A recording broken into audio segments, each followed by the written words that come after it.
अमित, अरे बाबूजी उठे नहीं क्या अभी तक? टाइम पर दवा नहीं लेने से उनकी तबीयत बिगड़ जाती है। अदिति जो रोटियां बेल रही थी, गैस पर सब्जी चढ़ी थी और टिफ़िन तैयार करना बाकी था। बाबूजी रोज ठीक 7 बजे चाय मांगते थे और आज पौने 8 बज चुके थे। कोई आवाज़ नहीं आई, कोई आहट नहीं हुई। अमित को भी कुछ अजीब सा लगा। वो अखबार रखकर बाबूजी के कमरे की ओर चल पड़ा। उसने दरवाज़ा खोला। दरवाज़ा खोलते ही वो दृश्य थम गया। बाबूजी वैसे ही लेटे थे, आंखें बंद, चेहरा शांत, कुछ ज़्यादा ही शांत थे। अमित ने कहा, बाबूजी उठिए। कोई जवाब नहीं मिला। उसने कांपते हाथों से कंधा हिलाया। बदन ठंडा था बाबूजी का। अमित चीख पड़ा, अदिति जरा इधर आओ। अदिति दौड़ी, आटा सना हुआ हाथ वैसे ही लेकर आई। दोनों ने मिलकर उन्हें उठाने की कोशिश की। कोई हरकत नहीं हुई। अदिति घबरा गई और बोली, शायद दवाई का असर है, मैं डॉक्टर को बुलाती हूँ। अदिति ने मोबाइल उठाया, हाथ कांप रहे थे। डॉक्टर साहब ने आते ही चेक किया, फिर धीमी आवाज़ में बोले, ये सुबह ही चल बसे हैं, बीपी बहुत बढ़ा हुआ था इनका, अब कुछ नहीं किया जा सकता है। मैं इनका डेथ सर्टिफिकेट बना देता हूँ। उन्होंने अमित की पीठ पर हाथ रखा और कहा, इनका नाम क्या लिखूं डेथ सर्टिफिकेट में? मैं तो इन्हें बस बाबूजी के नाम से जानता हूँ, गीता के बाबूजी। अदिति कुछ क्षण चुप रही, फिर उसकी आंखें भर आईं। वो बोली, डॉक्टर साहब, मेरा नाम अदिति है, गीता नहीं।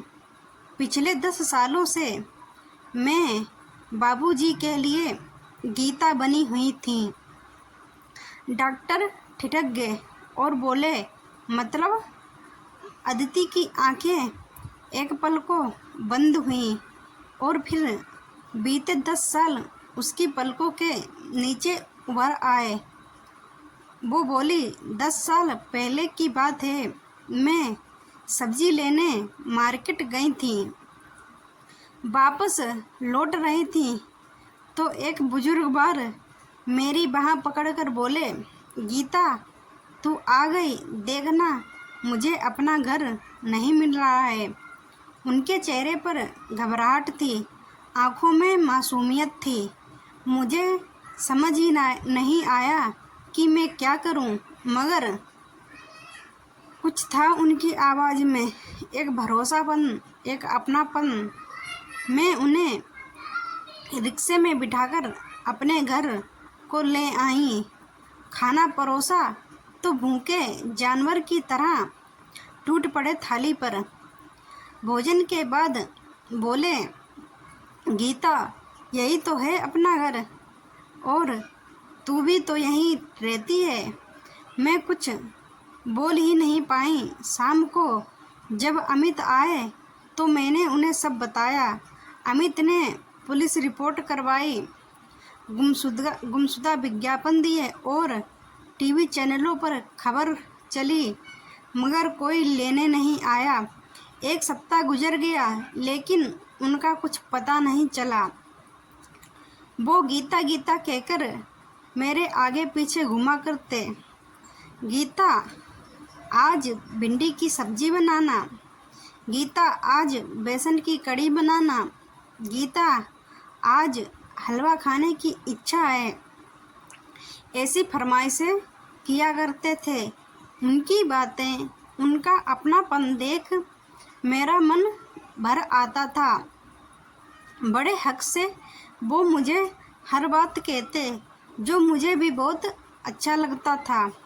उनसे कोई हेल्प नहीं मिलती, लेकिन घर में रह रहे एक बुजुर्ग का अस्तित्व हमें खूब अच्छा लगने लगा। उनके लिए कुछ करना हमें खूब अच्छा लगता। मैंने और अमित ने सोच लिया कि हम उन्हें कहीं नहीं भेजेंगे, अपने घर पर ही रखेंगे। बस तभी से बुजुर्ग हमारे बाबूजी बन गए। 10 वर्ष हो गए मेरा दूसरा नाम गीता हुए। आज बाबूजी के साथ गीता का भी अस्तित्व खत्म हो गया। बोलते हुए अदिति की आंखों से पुनः झरझर आंसू बहने लगे। अदिति ने सारा किस्सा सुन डॉक्टर निशब्द हो गए। थोड़ी देर बाद बोले, इतने सालों में मुझे जरा भी महसूस नहीं हुआ कि ये तुम्हारे पिता नहीं बल्कि कोई गैर हैं। सच कहूँ तो अल्जाइमर बड़ा गंभीर रोग है। आजकल वृद्ध लोगों में यह समस्या बढ़ती जा रही है। अल्जाइमर जो एक भूलने की बीमारी होती है। आज के दौर में खुद की औलादें अपने माता पिता को साथ रखना पसंद नहीं कर रही हैं, लेकिन इसी समाज में आप जैसे लोग भी हैं। यह मेरे लिए बेहद आश्चर्य का विषय है। फिर बाबूजी का डेथ सर्टिफिकेट उन्हें सौंपा और दबदबाई आंखों से घर के मुख्य द्वार की ओर बढ़ गए।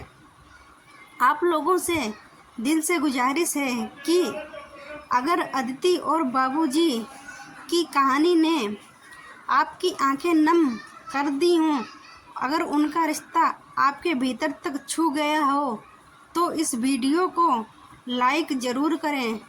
कमेंट में लिखें, गीता जैसी ममता अमर रहे, और सब्सक्राइब करके हमारे साथ जुड़ जाएं। आप सबका सपोर्ट ही मेरी ताकत है, तो प्लीज़ वीडियो को लाइक, शेयर एवं चैनल को सब्सक्राइब ज़रूर करें।